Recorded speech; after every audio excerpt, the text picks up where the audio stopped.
It's Saturday. You know what time it is.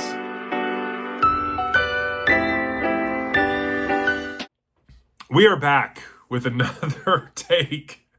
Take number, I've lost count, but this is my Saturday shorts for this week. I have two that I want to talk about. The first being this collection, Transgressions, edited by Ed McBain, and I am reading Ed McBain's short story / novella length story in here, and it is titled Merely Hate.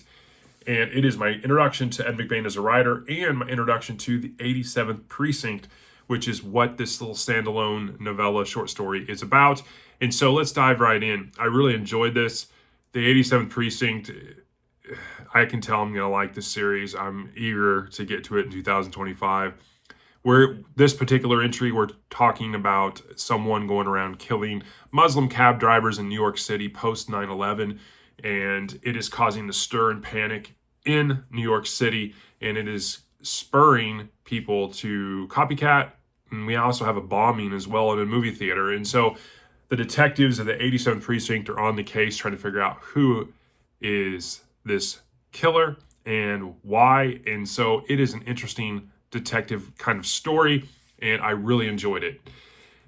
What makes it really good for me was McBain's writing. It is hard-boiled, dry, humored, no fluff. The conversations are really good. It works really well. McBain's writing style, along with the dry humor, the conversations were great.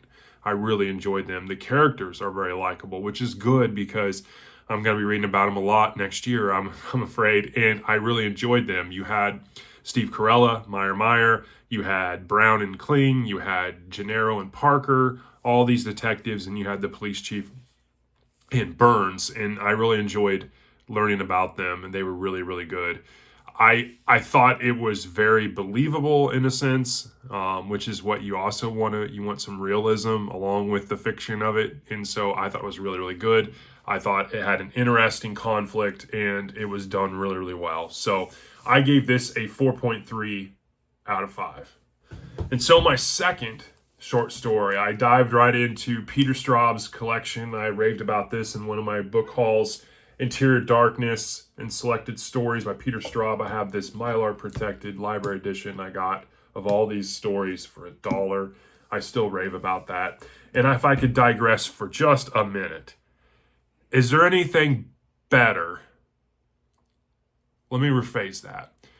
Reading a great book and enjoying it a lot is one of the best things we do as readers. But secondary to that is finding something that you really, really enjoy that you got on the cheap at a used bookstore. That's, for me at least. Anyways, so Peter Straub in this particular entry is titled Mr. Aikman's Air Rifle. It was 25 pages in length. It is kind of a horror thriller mystical story, and this one was published in 2008 in 5 stories, and then later it was published in 2016 in this collection entitled Interior Darkness. And so this short story was interesting. I haven't read Straub since I read his collaboration with Stephen King on Black House and The Talisman, and so this is my first kind of real entry into Straub as a writer outside of his collaboration with King. And so I was interested. And this really short story is kind of 3 parts. And this is going to be an interesting review because when I first started, the first 2 paragraphs when I was reading, I'm like, I don't know if I'm going to like this. Like his writing is weird. Like he was using commas and taking forever to explain just the mundane details about this hospital in New York. And I was like, he's using commas like A's and E's and vowels. It was very hard to kind of comprehend. And then lo and behold, about paragraph 3, it just opens up and it just flows really, really good. So I don't know if it was those first 2 paragraphs, he was real wordy. But anyways, then we dive right in and we're meeting these gentlemen. You have Max, Tony, Bill, and Chippy, and they're all connected, and they're connected kind of in multiple ways. They're all there in this hospital being cared for, and they're in kind of this special room where they get to walk down and take a part in coffee and eclairs and donuts and treats. And they're all four well off but interconnected through books. And so they're also connected because they are there under having heart issues. So, AFib and, um, heart attacks and whatnot. And so it's interesting. And so I kind of got this grumpy old men type thing going on in the second kind of part of this 3-part description of the book. And so it was very interesting. And there's some dialogue between the 4 of them that was really funny. And you get kind of their backstory. Most of them they're all 4 well off actually, but they're all different. You have one, which is Max. He's a former president of Gladstone Books. And then you have Tony, who was a former full-time independent book reviewer and critic. You have Bill, who was a former thriller mystery writer. And then you have Chippy, who was a notorious nonfiction kind of Vietnam era writer, but was kind of called out and blackballed for plagiarizing.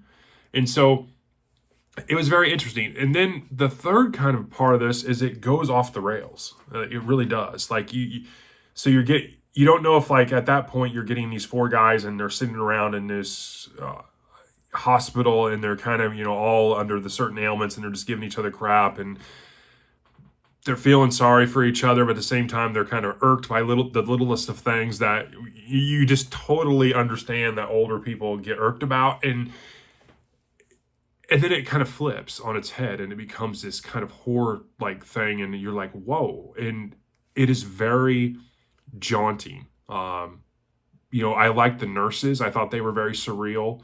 And then at one point they have the same dream, and then it just unravels. The whole, not the story in a bad way, but the plot unravels, and it's very well done. So yeah, there was a lot of emotions for me as a reader in this 25-page short story. I mean, I went from like, wow, I'm not going to like this, to, whoa, this is pretty interesting, and to what the heck just happened. And that, in retrospect, is what short stories and good story writing is all about. It really got me. And so I gave this a 4.5 out of 5. I really enjoyed it. I had my reservations, 5 minutes in, and then it got my attention, and then it just totally did a U-turn on me. I mean, it really came off the rails. It became very macabre horror at the end, and it just was out of left field. And so this was really, really good. I really enjoyed this. This was a 4.5. Both entries this week I really enjoyed, and that is my Saturday shorts. I hope you're having a great Saturday. I'm about to finish up The Wall of Storms, book 2 in the Dandelion Dynasty, and so I am going to be doing a review tomorrow on that, and I will have my weekly wrap-up. So enjoy the rest of your Saturday. Happy reading.